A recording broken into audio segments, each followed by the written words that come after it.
urban Jelas, Bu. sprawl. Hari ini Kak, kita akan bahas apa itu urban sprawl, apa yang menyebabkan terjadinya, terus prosesnya bagaimana, karakteristik dan dampaknya. Dan silahkan mulai sambil saya menjelaskan, kalian juga mulai mengamati di sekitar kita, Kota Medan khususnya, bagian mana apakah ada urban sprawl ini di Medan dan bagian mana. Nanti kita juga akan mengarah kepada membandingkan perencanaan dan perkembangan yang ada di Kota Medan. Jadi mulailah setelah pertemuan ini kita mulai bongkar-bongkar itu apa namanya RT RW. Tapi sebelum ke sana kita akan bicara dulu permasalahan kota yang namanya urban sprawl. Uh, Yaitu latar belakangnya adalah meningkatnya jumlah penduduk perkotaan maupun kegiatan penduduk perkotaan yang mengakibatkan kebutuhan ruang perkotaan yang besar. Makin banyak penduduk, maka dia akan butuh pemukiman, sekolah, fasilitas, dan lain-lain. Kemudian karena ketersediaan ruang di dalam kota itu tetap dan terbatas, maka meningkatnya kebutuhan ruang atau untuk tempat tinggal dan fungsi-fungsi akan mengambil ruang di daerah pinggiran kota, tetap berupaya dipenuhi walaupun kadang tidak sesuai standar.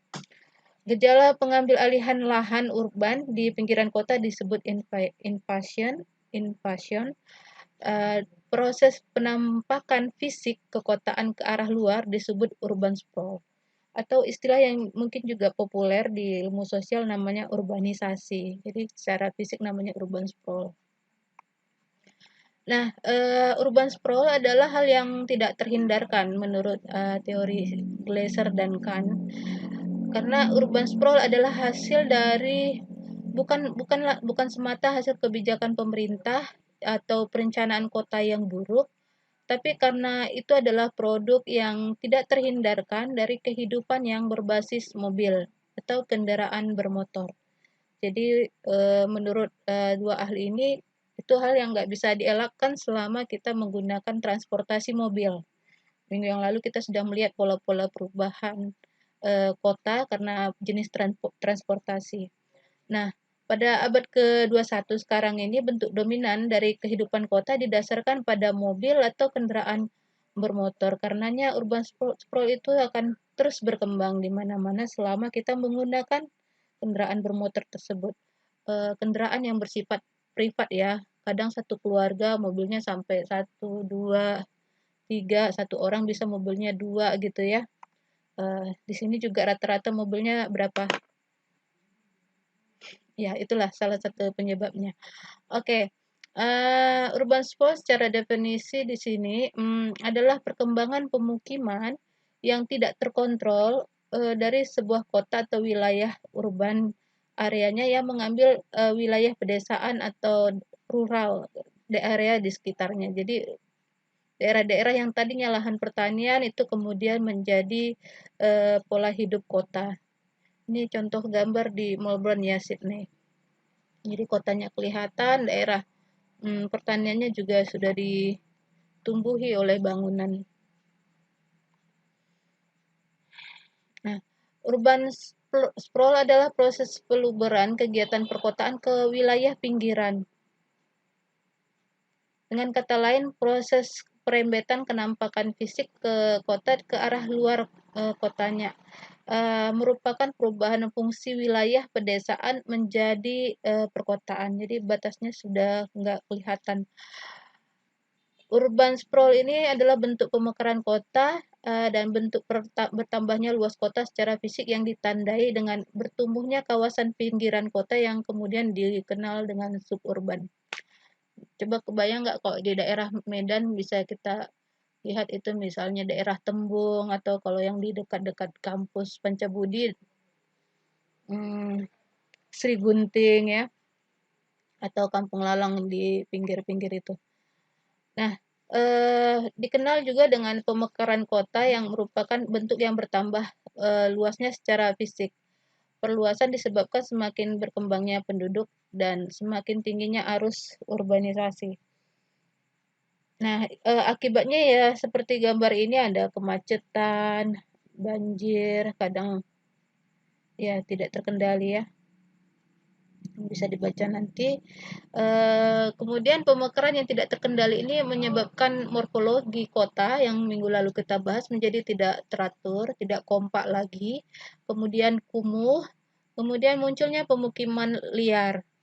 Kumuh ya kesannya jorok, tidak sehat, tidak jelas mana jalur sirkulasinya, juga fisik pemukimannya. Nah, biasanya di pinggiran kota atau di tanah-tanah yang tidak bertuan, tidak jelas ya kebijakannya atau tidak jelas penegakan hukumnya. Karena dianggap tinggal di situ murah, terus dekat dengan kota. Oke. Penyebabnya adalah adanya harga tanah yang murah. Jadi banyak yang berkembang membeli ke daerah di luar kota karena tanahnya di sana masih murah. Misalnya kita kalau beli rumah ya di batas batas Sungai Sunggal itu. Daerah sebelum sungai, daerah yang masih medan dengan seberang sungai itu bedanya bisa per meter sekitar, kalau Medan kan sudah 1 M ya per meter persegi.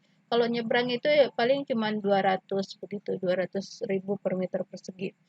Tergantung dia dekat jalan atau di pinggir gang, tapi jaraknya masih bisa di diakomodir atau ditolerir dengan adanya transportasi motor atau mobil, sehingga dia bisa beli rumah di daerah Deli Serdang, namun bekerjanya di Medan. Nah, itu yang membuat kemudian pertambahan pemukiman di pinggiran kota Medan. Kemudian penyebabnya karena pembangunan infrastruktur. Jadi minggu lalu juga kita sudah bahas ya, biasanya di pinggiran jalan itu mulai tumbuh kota-kota yang baru dan berkembang mengikuti pola jalannya. Kemudian tingkat standar hidup karena penghasilannya sudah meningkat, namun dia mm, sudah bisa beli kendaraan, jadi dia bisa tinggal di daerah Deli Serdang dan bekerja di Kota Medan, jadi bisa mobile.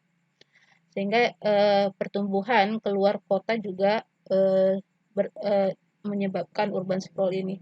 Kemudian adanya kurang perencanaan kota, jadi eh, daerah-daerah di Deli Serdang kan biasanya tidak begitu kuat ya cara penataannya di perbatasan. Tidak jelas bagaimana pola pola pengaturan pemerintahnya. Dan itu menyebabkan urban sprawl juga. Kemudian tarif pajak rumah yang rendah. Ya kalau di daerah kota tentu lebih mahal, di pinggiran, di kabupaten itu lebih murah. Jadi ini juga jadi pilihan untuk mengembangkan memilih tempat tinggal yang kemudian tempat tinggal itu berkembang menjadi sprawl.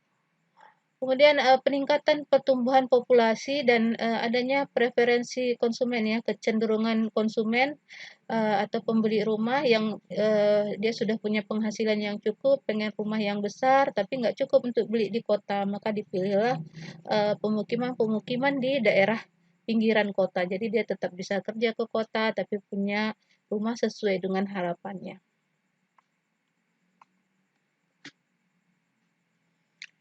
Proses perkembangan spasial fisik kota pada urban sprawl ini ada yang horizontal, ada yang vertikal. Nah, horizontal ini bisa dibagi dalam dua bagian, sentrifugal, ya. Proses bertambahnya ruang kekotaan yang berjalan ke arah luar dari kota yang sudah terbangun dan mengambil tempat di daerah pinggiran kota. Proses ini memicu bertambah luasnya areal kekotaan dan makin cepat proses ini berjalan, makin cepat juga perkembangan kotanya. Jadi kotanya semakin luas. Nah, ada juga yang secara horizontal, tapi proses penambahan bangunannya di bagian dalam kota, di bagian lahan kosong atau ruang terbuka. Biasanya ini daerah yang tadinya daerah hijauan atau bantaran sungai, bantaran pinggiran rel kereta api. Nah, ini kemudian jadi bangunan-bangunan kota. Awalnya dia sebenarnya ilegal, tapi kemudian tidak tergusur lagi ya. Kalau digusur pun bikin bikin kerusuhan berdarah-darah, terakhir didiamkan. Itu salah satu contoh dari urban sprawl secara horizontal. Nah, secara vertikal, awalnya ini kan sebuah solusi supaya eh, pengadaan utilitas tempat tinggal pemukiman itu efektif. Namun juga kalau tidak direncanakan dengan tepat, pembangunan secara vertikal juga bisa menimbulkan kekumuhan. Jadi dua gambar ini adalah contoh, bukan di kota Medan, syukurnya ini di daerah India. Nah, proses perluasan kekotaan ada beberapa tipe. Ini tipe yang pertama, perluasannya yang paling lambat dan diupayakan memang kalaupun terjadi urban sprawl ya seperti ini perluasannya bisa dikendalikan dan lambat. Jadi yang ini jalur jalan ya yang melingkar ini dan pusat kotanya di pertemuan 4 garis ini. Kemudian ini yang model tipe kedua yaitu perembetan memanjang atau ribbon development. Minggu yang lalu juga sudah kita singgung. Tipe ini menunjukkan ketidakmerataan perembetan areal kekotaan di semua sisi luar daripada daerah utama kota. Perembetan yang paling cepat itu biasanya di jalur transportasi yang ada. Nah, coba bayangkan apakah ini terjadi nggak di sekitar kita di Medan ya? Ini nanti jadi tugas kalian. Apakah ini yang terjadi salah satu tipe ini atau seluruh tipe ini yang terjadi di kota tempat tinggal kita? Daerah ini sepanjang rute transportasi utama merupakan tekanan yang paling berat dalam perkembangan. Jadi kemacetan, eh, tanah yang makin mahal ya. Kemudian biasanya di pinggir jalan, kemudian tadinya pertanian lama-lama dijual jadi ruko sepanjang jalan dan pertaniannya di belakang, tapi lama-lama kemudian dijual. Nah, kemudian yang punya tanah pertanian ya cari tanah lagi ke daerah yang lebih luas. Kemudian proses perluasan kekotaan yang tipe yang ketiga yaitu perembetan yang tipenya meloncat atau seperti apa ini ya lompatan kodok. Ya, tipe perkembangan ini kebanyakan pakar menganggap ini adalah tipe yang paling merugikan dan tidak efisien dalam arti ekonomi, tidak punya estetika dan tidak menarik. Seharusnya ini pola-pola ini adalah tempat pemukiman ya.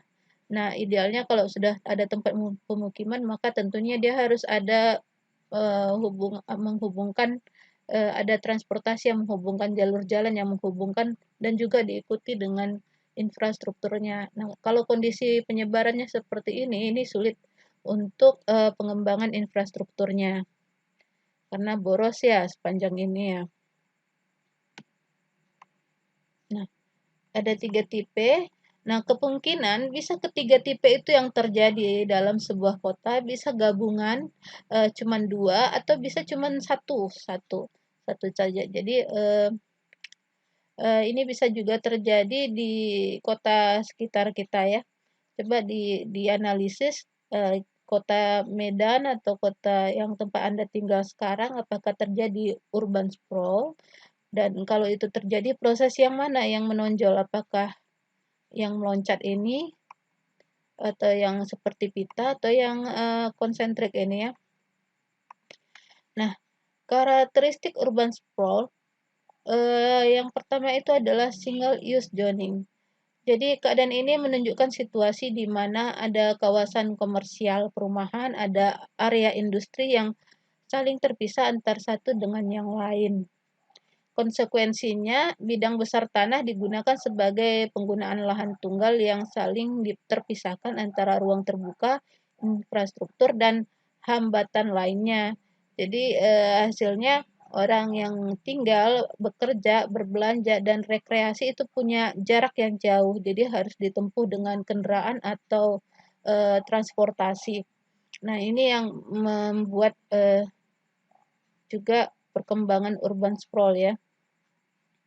cara perencanaan kotanya, memisahkan industri dengan pemukiman. Yang kedua adalah low density zoning sprawl.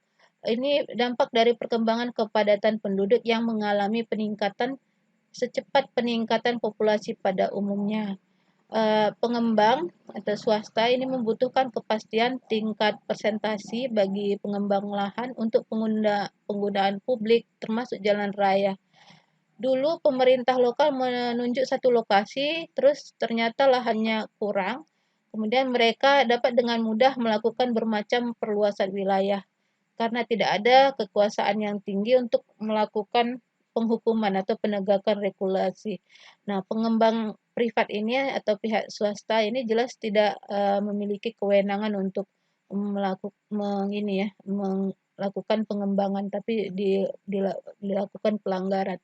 Jadi ada awalnya area yang diarahkan, misalnya beberapa perumnas yang ditunjuk oleh pemerintah untuk dibangun, tapi lama-lama kemudian berkembang di luar dari perencanaan atau kapasitas yang seharusnya. Pelakunya pengembang.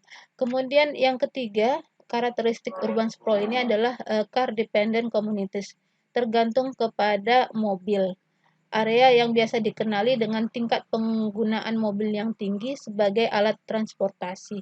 Kondisi ini biasa juga disebut automobil dependency atau ketergantungan mobil ya. Kebanyakan aktivitas di sana itu selalu menggunakan mobil. Mau ke pasar naik mobil gitu ya, atau transportasi berkendaraan bermotor.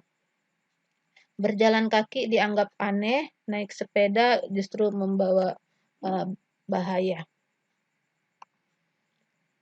Dampak urban sprawl ini apa? Adalah bertambahnya jumlah penduduk ya, itu otomatis bertambahnya kebutuhan lain-lain sumber daya. Nah, ini adalah gambaran kota Nevada di Amerika. Jadi awalnya permasalahan urban sprawl ini dibahas di Amerika ya, karena di sanalah pertamanya pertumbuhan kota yang sangat pesat.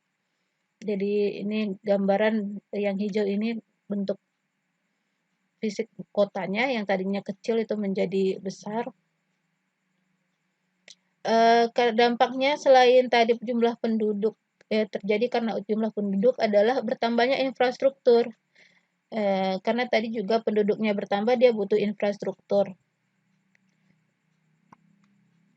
Kemudian berkurangnya lahan subur untuk pertanian karena lahannya digunakan untuk pemukiman. Petani lebih suka memilih menjual sawahnya untuk perumahan. Jadi mungkin harga produktivitas tanahnya lebih untung kalau dijadikan perumahan daripada sawah.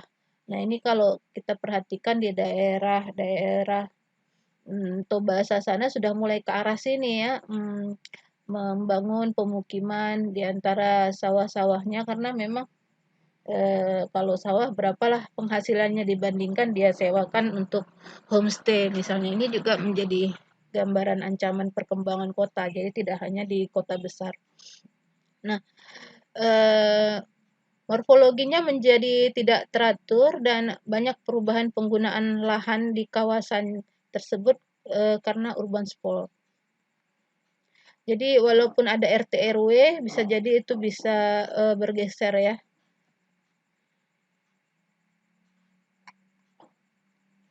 Kemudian dampak dari urban sprawl ini meningkatnya biaya pajak kawasan permukiman.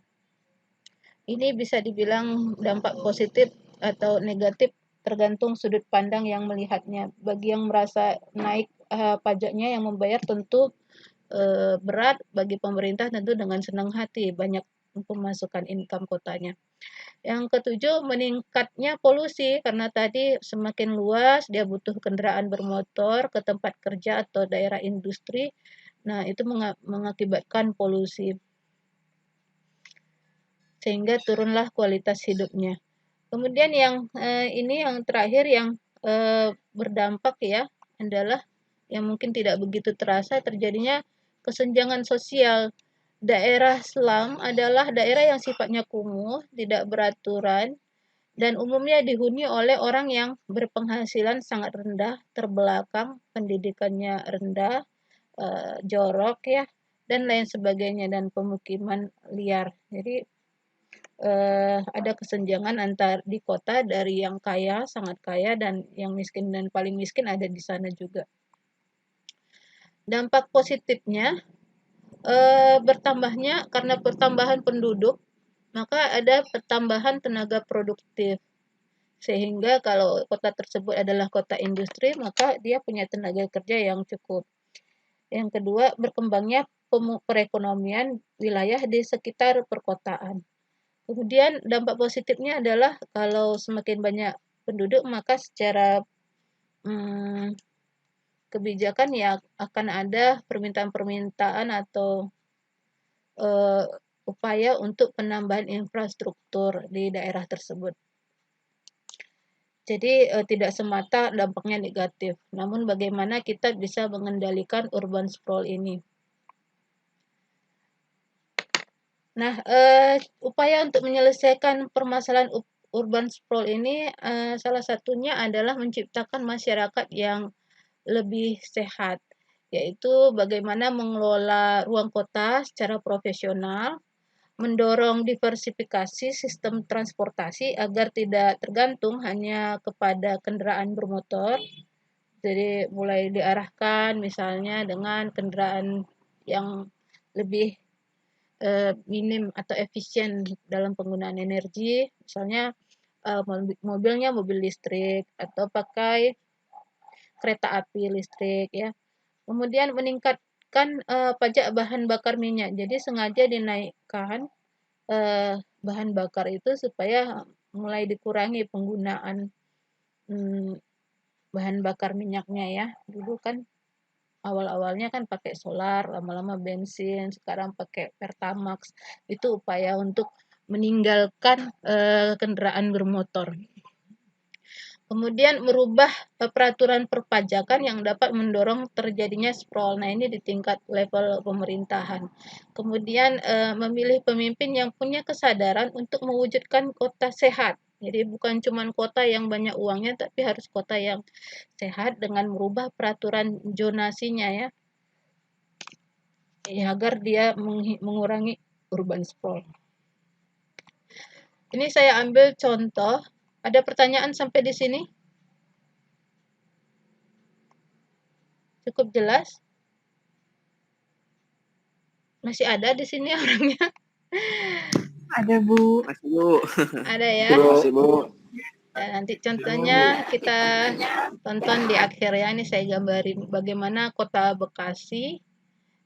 Nah, ini ya. Bekasi itu pinggiran Jakarta ya. Jadi Jakarta itu termasuk kota sprawl-nya cukup banyak ya. Nah, ini ruang terbuka hijaunya hanya 5,1%.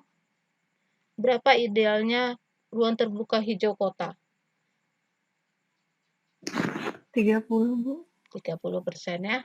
Kalau Medan berapa? 17 ya? Apa 20 lupa, Bu? Sampai 8%, sekitar 8, 7 ke 8. Nanti bisa kalian cek lagi ya. Oke, ini juga mulai kita ini kan kritisi ya. Karena belajar kota ya mau nggak mau kita membandingkan standar dengan pengamatan kita sehari-hari supaya lebih ingat ya, lebih paham bahwa ini harus ada solusi dari kalian calon penerus bangsa. Oke, ini untuk Bekasi. Ini kota Medan. Di tahun berapa nih ya? Tahun 89 ada yang udah lahir. Dan tahun 2002, 9, 8 tahun yang lalu ya. 89 sekitar berbeda sekitar 20 tahun ini ya bedanya ya. Perbedaannya. Nggak sampai ya. 90, sekitar 10 tahun, 11 tahun.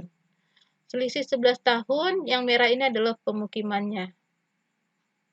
Bisa kebayang, tidak heran kalau kota kita ini sering airnya sudah tidak bisa menyerap air hujan lagi ya tanahnya ya. Tidak banyak genangan kalau hujan.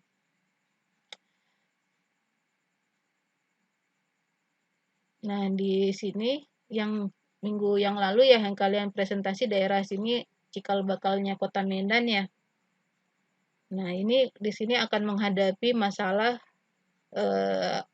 air rob ya, banjir rob. Jadi nggak pun ada hujan, bisa aja mereka kebanjiran karena air pasang dari laut.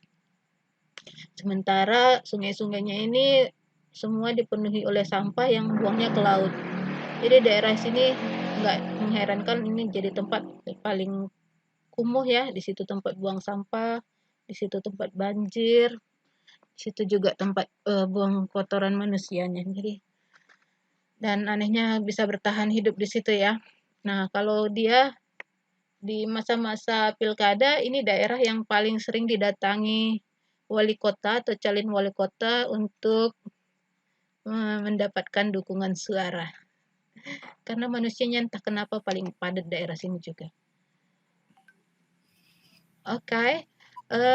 Nanti tugas individu sama modelnya, tapi nanti saya perbaiki di e-learning kalian. Di sini nanti kalian akan baca jurnal ini. Silakan pelajari pola apa yang terjadi di proses sprawl di Kota Medan. Tipe apa? Tadi ada 3 tipe apa saja. Oke. Kemudian untuk tugas kelompok, ini belum dikumpul, tapi kalian sudah mulai mencari, mengumpulkan RT RW Kota Medan. Itu aja dulu ya, ini proses IMB paling nanti ke depan. Minimal 2 periodisasi, jadi RT RW ini kan disusun 25 tahun sekali ya. Silakan cari yang terbaru dan yang sebelumnya. Nanti bisa kalian bandingkan bagaimana Kota Medan dari RT RW-nya terjadi perubahan. Untuk ini ada pertanyaan? Tidak? Nah, kita lihat bagaimana negara yang kayaknya saya pernah tunjukkan di mata kuliah yang lain. Negara yang tadinya kumuh tapi bisa mengatasi kekumuhannya, daerah kumuhnya menjadi daerah paling mahal dan menjadi ikon dunia. Ini negara yang sama usianya dengan Indonesia, merdekanya nggak jauh, tahun-tahun 45 juga. Dan banyak yang suka nonton filmnya ini, film anak-anak mudanya. Korea ya, Korea Selatan. 14 menit.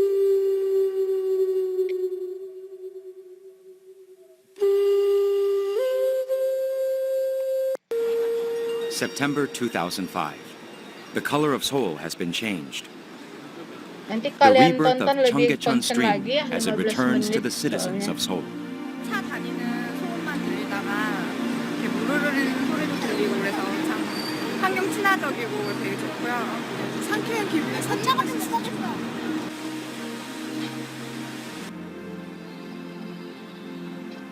Through the heart of the polluted city, the friendly wildlife comes back to the center of Seoul.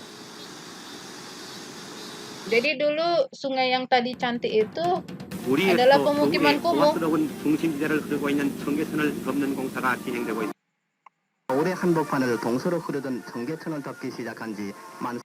Dan tidak ada airnya, sudah jadi jalan tol.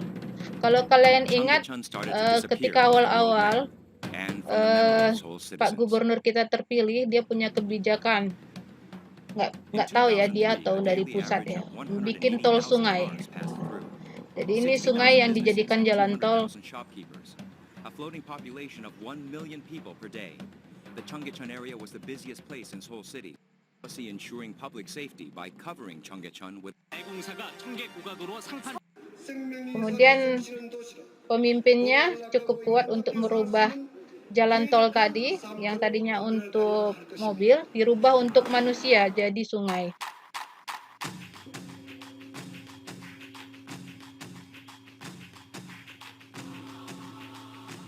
proyek besar.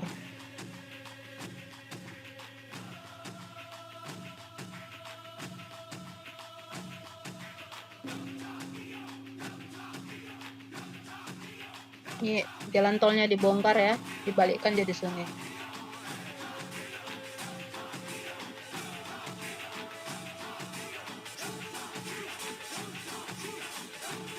Expense of 3,800 billion won, with the labor of 7 plan to support local businesses. Dan dia perubahan kotanya melibatkan partisipasi masyarakat, jadi penduduknya paham gitu, ini membangunnya kayak mana, kenapa mereka harus terlibat.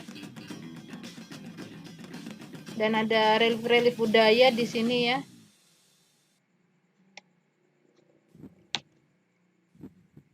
Jadi sungai tadinya nggak ada sungai mati dijadikan jalan tol, dihidupkan menjadi sungai kembali. Airnya bisa diminum. Airnya ini sumbernya dari pemukiman sekitarnya, dari kamar mandi di perumahan sekitarnya. Diolah secara The teknologi Cheonggyecheon sampai bisa Restoration diminum. Project is not only for the restoration of a stream. For Cheonggyecheon once again flows quietly in our midst. Yang tadi jalan tol Cheonggyecheon is a part of history, jadi carved by hijauan, our generation. dan daerah sekitarnya menjadi daerah termahal. Tadinya daerah pemukiman kumuh menjadi daerah termahal.